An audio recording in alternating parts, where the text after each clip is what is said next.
Ici André de la Roseville. Bienvenue à vos nouvelles d'ici, édition du 18 septembre. Voici le contenu de l'émission de cette semaine. Une nouvelle ère de jeu à Bonaventure. CTMA et la ville de Chandler. Deuxième rassemblement de la communauté LGBT+, de la Gaspésie et des îles de la Madeleine. Journée porte ouverte sur les fermes du Québec. Une nouvelle saison qui débute pour l'organisme Femmes en Mouvement. La ministre du Revenu national nous donne ses impressions au sujet des consultations publiques sur une éventuelle réforme électorale. C'est ma troisième rencontre. Compte tenu de la grandeur du comté, ça a été important pour moi là, de tenir ces rencontres-là. J'en ai fait une aux Îles-de-la-Madeleine la semaine passée. Ce matin, j'étais à Sainte-Anne-des-Monts, en Haute-Gaspésie, puis ce soir à Bonaventure. Je vous dirais que contente les commentaires, des commentaires des gens, mais un des premiers commentaires que les gens ont me disait, c'est ils trouvaient décevant qu'il n'y ait pas plus de personnes qui participent à des rencontres aussi importantes parce qu'on parle de démocratie puis on parle de représentation là, des gens là, qui nous représentent au niveau électoral. Mais nonobstant tout ça, je peux vous dire que les gens qui étaient présents se sont quand même beaucoup impliqués, ont amené beaucoup d'idées. Puis je pense que si on avait été plus de monde, bien probablement que les gens présents n'auraient pas pu autant amener d'informations. Mais on s'entend sur l'ensemble du territoire qu'il y a des commentaires qui reviennent à l'effet que le statu quo n'est pas une option. On voudrait vraiment là, qu'il y ait une réforme du système électoral. La proportionnelle mixte semble faire plus l'affaire des gens, puis aussi on parle du vote par Internet, mais toujours le vote électronique, mais toujours en préservant aussi là, les bulletins, le système de pouvoir se déplacer puis aller voter dans des bureaux. Puis aussi, ce que les gens disaient, c'est qu'on ne veut pas avoir de plus grand territoire. On trouve que déjà actuellement, au niveau du fédéral, le comté est grand. Puis ce qu'on veut aussi, c'est qu'on tienne compte des réalités, qu'on réussisse au gouvernement fédéral à tenir compte des réalités des régions. Les consultations se font sur l'ensemble du Canada. Puis la façon dont le gouvernement travaille actuellement, c'est que le gouvernement veut impliquer les populations. Fait que moi, je m'attends à ce qu'il y ait, pour d'autres sujets, il va y avoir d'autres consultations. Puis on va continuer de fonctionner en invitant les gens par les différents moyens qu'on a.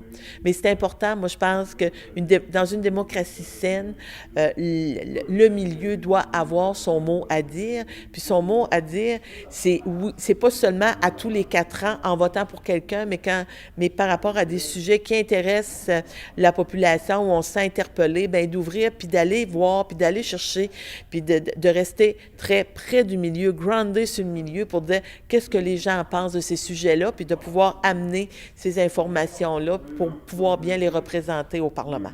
Nous étions présents pour la présentation de la nouvelle aire de jeu située dans le parc Louis-Bourg à Bonaventure. Le 1er septembre dernier, la ville de Bonaventure inaugurait sa nouvelle surface multifonctionnelle. Situé dans le parc Louis-Bourg, le projet fut présenté par divers acteurs municipaux ainsi que par différents partenaires ayant contribué à la réalisation de cette infrastructure.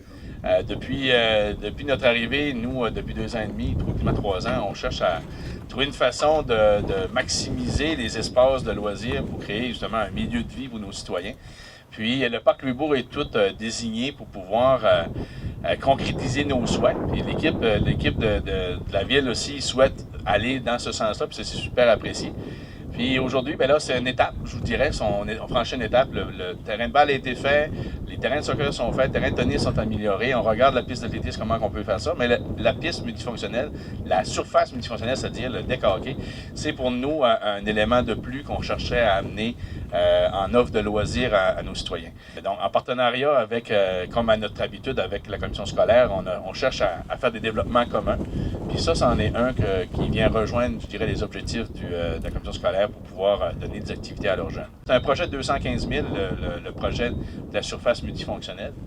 On parle là des travaux faits en régie, donc à ce moment-là, c'est sûr on pourrait quasi doubler les coûts si on avait été en appel d'offres, donc pour des contracteurs. Donc l'équipe a réussi à faire un bon travail à ce niveau-là. Donc c'est un projet de 215 000 qui a été financé principalement par la TEC, par la commission scolaire, par une contribution du milieu et aussi par le PAC rural. La contribution financière de la MRC, c'était important pour le projet ici, je pense, parce que quand on parle de 52 000 $, c'est un projet de 200 quelque chose, c'est comment c'est important. Mais moi, mon commentaire, quand on voit des choses de même, là, c'est qu'on est vraiment content de l'investissement qu'on a fait. Fait que nous, ça rentre parfaitement dans notre plan stratégique de la Commission scolaire René Lévesque, c'est de susciter l'activité physique chez les jeunes. Et lorsque les infrastructures sont là, ça devient faisable. Lorsque les infrastructures ne sont pas là, ça ne marche pas.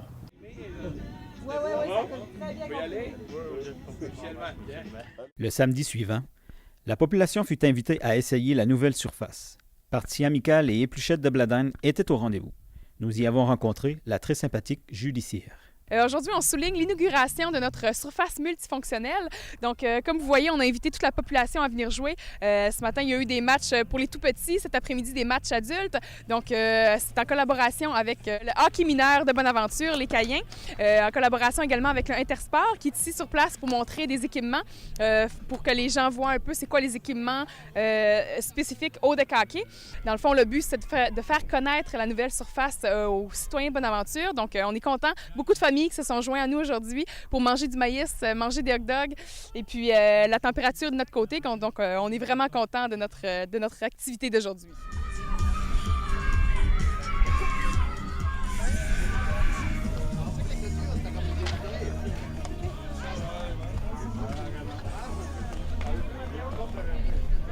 La population de Bonaventure a de quoi être fière de cette nouvelle installation qui ravira jeunes et moins jeunes.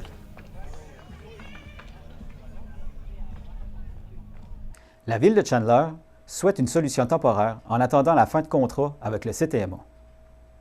En fait, on a été avisé par Transport Canada que notre port de mer ne pouvait plus accueillir le CTMA à Chandler parce qu'il y avait des bris, elle s'était brisée davantage. Pourtant, on a eu le dossier au mois de... Vous avez été mis au courant par téléphone au mois de juillet. Ouais. Fin juillet. On a eu le rapport au mois d'août. Ouais. Alors, on savait que, bon, les voisins se sont tirés Matane et Gaspé pour avoir... il nous restait une année de contrat avec le CTMA vacancier. Nous, ce qu'on regarde, on a fait une résolution la semaine passée. On a fait différentes demandes au niveau du bureau Mme Leboutillier, au niveau, du bureau à M. Marc Garneau, même M. le Premier ministre. Et puis, on attend des nouvelles. Ce qu'on voudrait, c'est que d'avoir une solution temporaire en attendant la fin de contrat avec le CTMA à Chandler.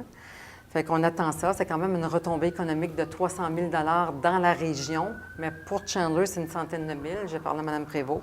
Alors, c'est quelque chose d'important. Et puis, on est surtout dans le processus d'acquisition du quai toujours. On avait été dans le premier programme. Et puis, en fait, le gouvernement du Canada, Transport Canada, avait mis un moratoire sur le programme en mars 2013. Fait qu'on a dû arrêter. Puis avec les élections, ça a pris 1 an et demi environ avant qu'on puisse se réinscrire au programme. On est dans le programme actuellement. Et puis, moi, j'ai appelé Mme Mandry Roy ce matin du SADC pour repartir la corporation portuaire parce qu'elle était mise en veille. Je ne sais pas si ça a été, j'espère qu'elle n'a pas été annulée, mais en tout cas, elle a été mise en veille.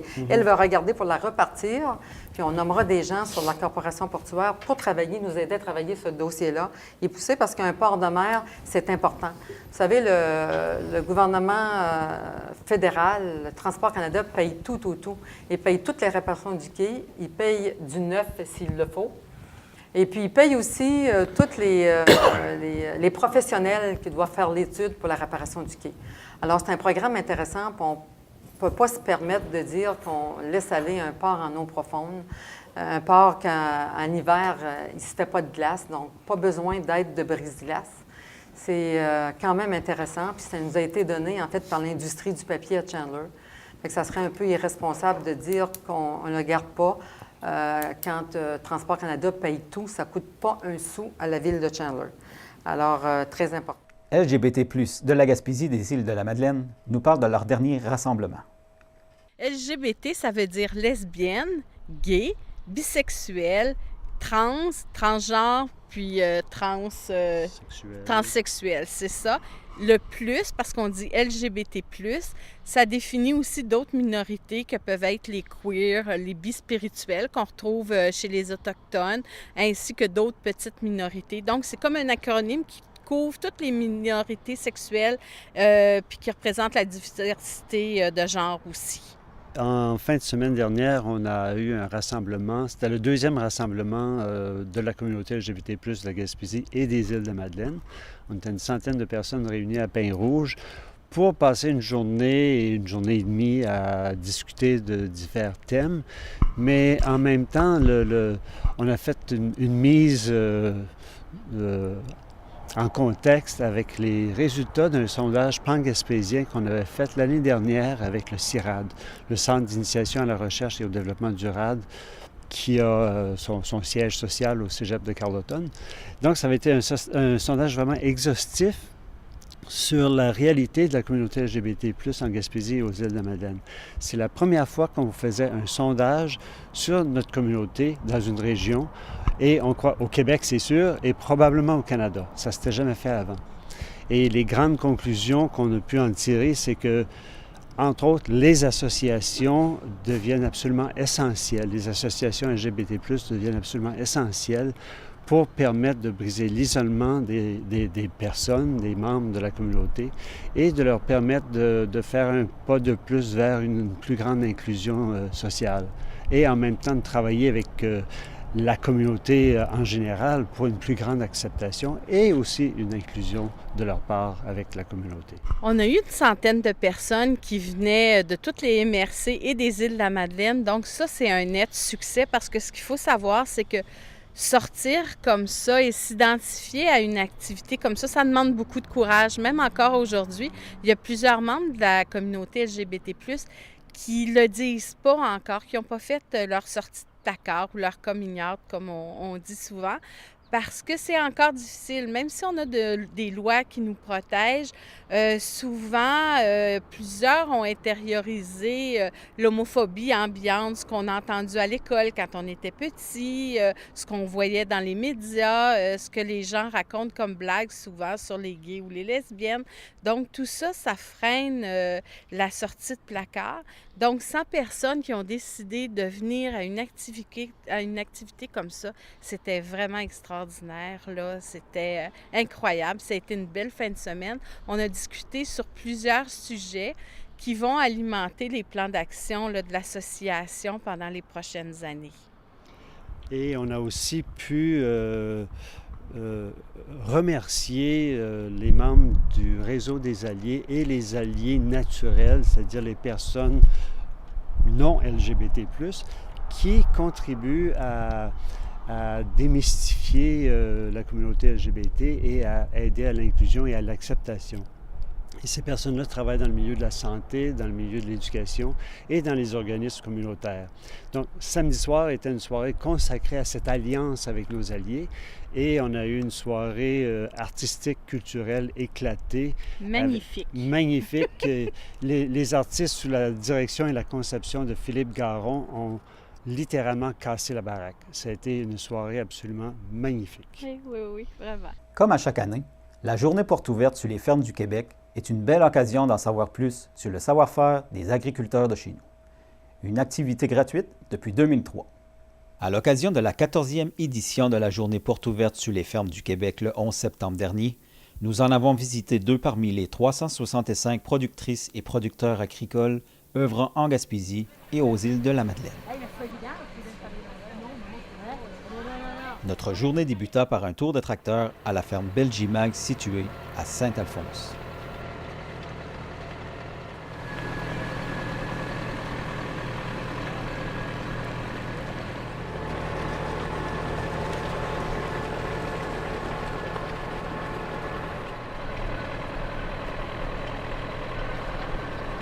Qui ont des cônes, puis il y en a qui n'ont pas de cônes, là, ça dépend de la race.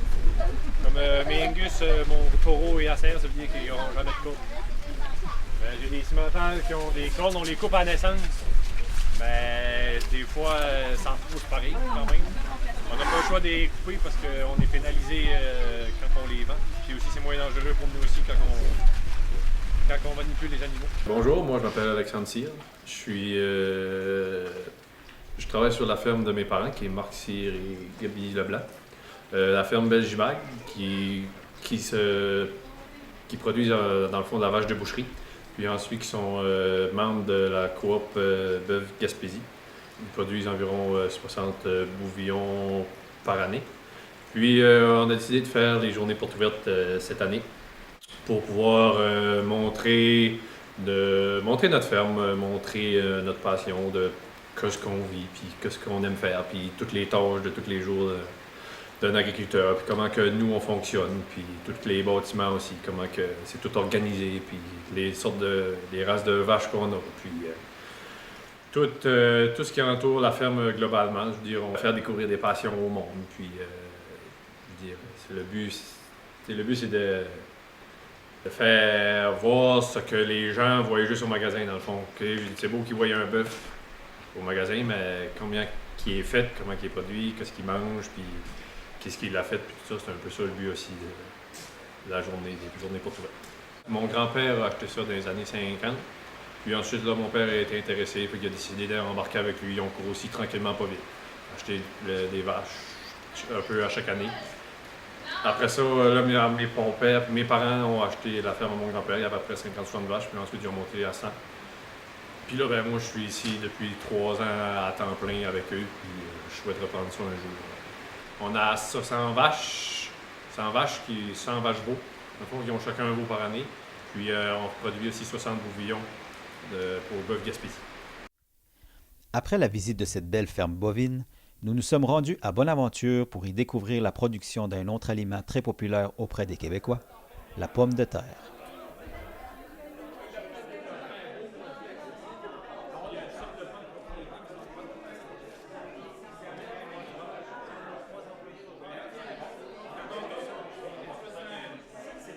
Bonjour, mon nom c'est Martin Poirier. Je suis propriétaire avec Michel Poirier, copropriétaire avec moi. Nous avons une ferme de production de pommes de terre ici à Bonaventure. Nous avons un poste d'emballage aussi à Sainte-Hélène-de-la-Croix où on emballe toutes nos pommes de terre qui viennent d'ici. Nous avons des producteurs que nous faisons affaire d'ici à Bonaventure. On a aussi un poste d'emballage à Joliette que nous desservons dans les 3 chaînes.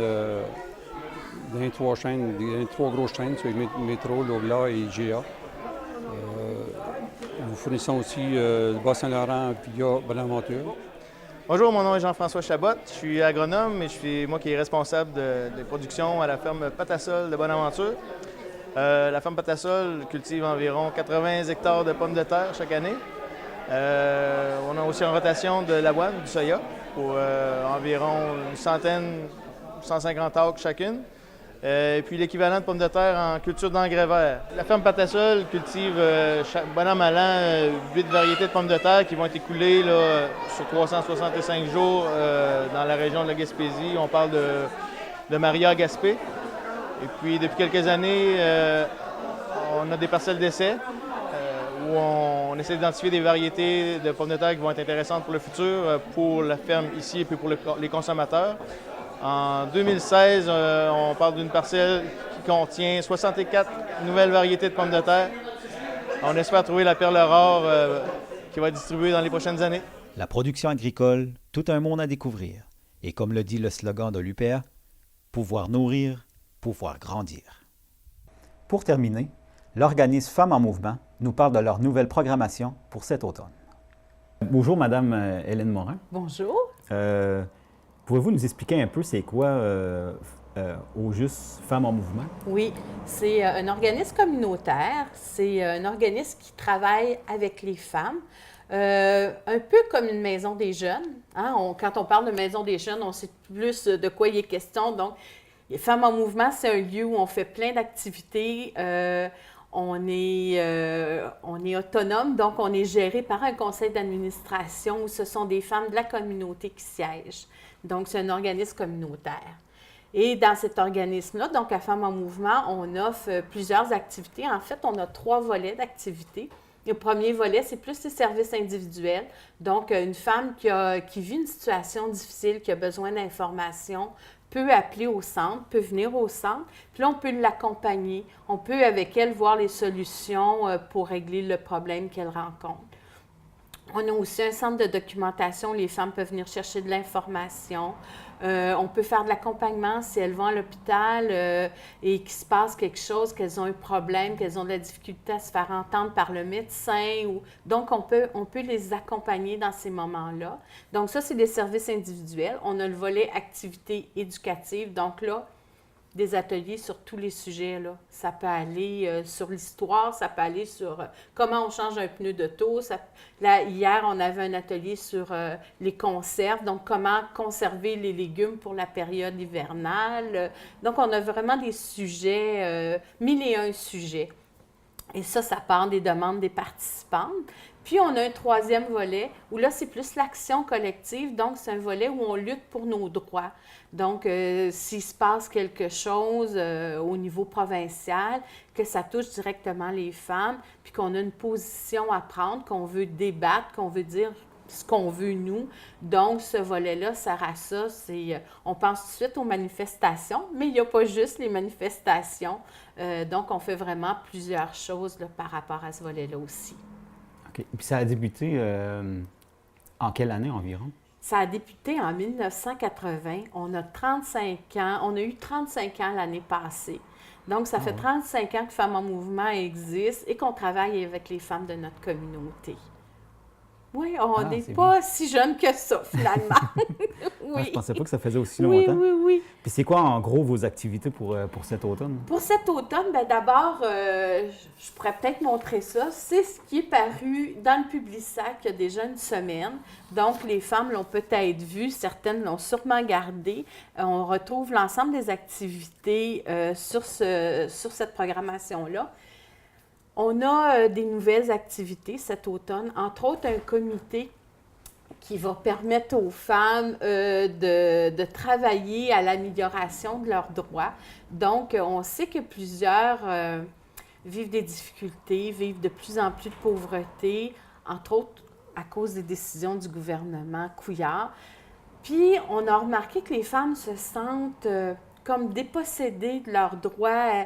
Elles ont l'impression de ne plus avoir de pouvoir sur ce qui se passe. Donc, on a un comité de femmes, une trentaine de femmes qui ont décidé qu'ils étaient tannées de subir, puis qui avaient envie ensemble de travailler pour améliorer les choses.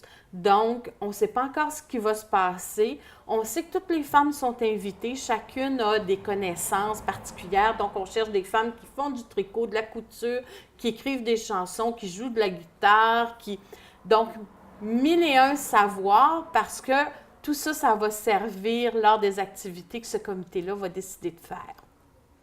On a un comité aussi pour les femmes qui ont eu ou qui ont des problèmes de santé mentale. Donc, le comité s'appelle les Camilles. C'est un comité qui permet aux femmes de briser leur isolement parce que des fois, quand on a eu une dépression, c'est difficile parfois d'en parler à nos amis, à nos proches, qui ont le réflexe un peu de dire « ben là, t'as rien qu'à te lever, puis vas-y, tu sais, bouge, puis ça va mieux aller ». Donc, on a un comité de femmes qui se rencontrent une fois par mois pour parler de qu'est-ce qui se passe dans leur vie, échanger sur les thèmes qui les concernent. Puis c'est décidé par les participantes de ce comité-là. Donc, ensemble, elles décident des sujets qu'elles veulent aborder. Puis au Centre de femmes, bien, on s'organise pour monter les animations en lien avec ce qu'elles nous demandent. On a aussi des activités un peu plus festives. Donc, là, je suis déjà rendue à parler du party de Noël, mais oui, ça s'en vient. Hein? On est déjà au mois de septembre, donc tranquillement, pas vite, on va arriver au party de Noël.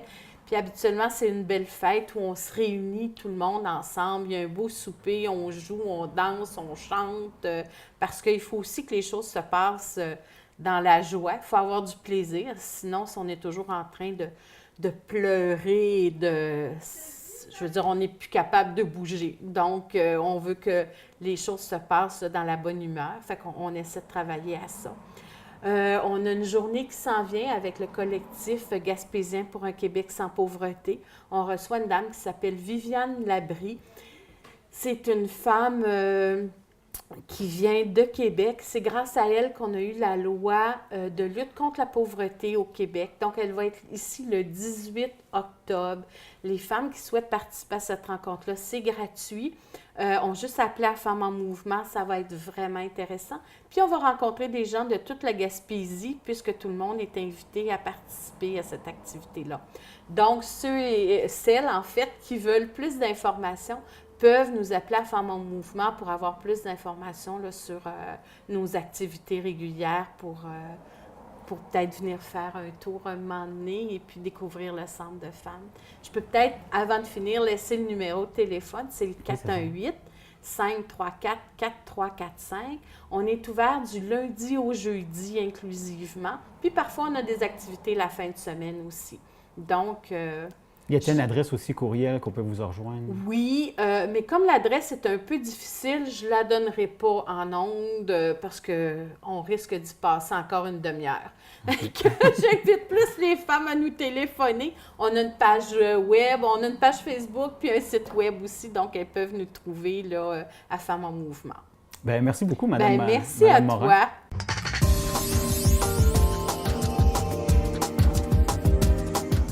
Il y aura un souper spaghetti au profit de l'Âge d'or de Port-Daniel vendredi 30 septembre 2016 de 17h à 19h et de 19h à 21h. Prix adulte 10 $, enfants 12 ans et moins 5 $ à la salle de l'Âge d'or de Port-Daniel. Bienvenue à tous. Une soirée dansante est organisée par le Club des 50 ans et plus de Bonaventure, samedi le 24 septembre à 20h30 avec disco au Centre Bonaventure de Bonaventure. Bienvenue à tous. Des cours d'aquarelle seront offerts les jeudis 22 et 29 septembre de 19h à 20h30 à Saint-Godefroy, au 69 rue du Quai. Le matériel de base est fourni. Un tournoi de cribes aura lieu tous les jeudis à 19h au centre communautaire de Hopetown. Un bingo cadeau se tiendra au profit de l'école de New Carlisle au centre communautaire de Hopetown à 19h30 le samedi 24 septembre 2016. Des cours de kickboxing débuteront le lundi 19 septembre et mercredi 21 septembre de 18h30 à 20h à l'école primaire de Chigowick. Un cours de gymnastique débutera le vendredi 30 septembre à la polyvalente de Passepébiac à 16h30 pour les débutants et à 18h pour les avancés. Et voilà ce qui complète l'émission de cette semaine. Merci d'avoir été avec nous. On se redonne rendez-vous la semaine prochaine.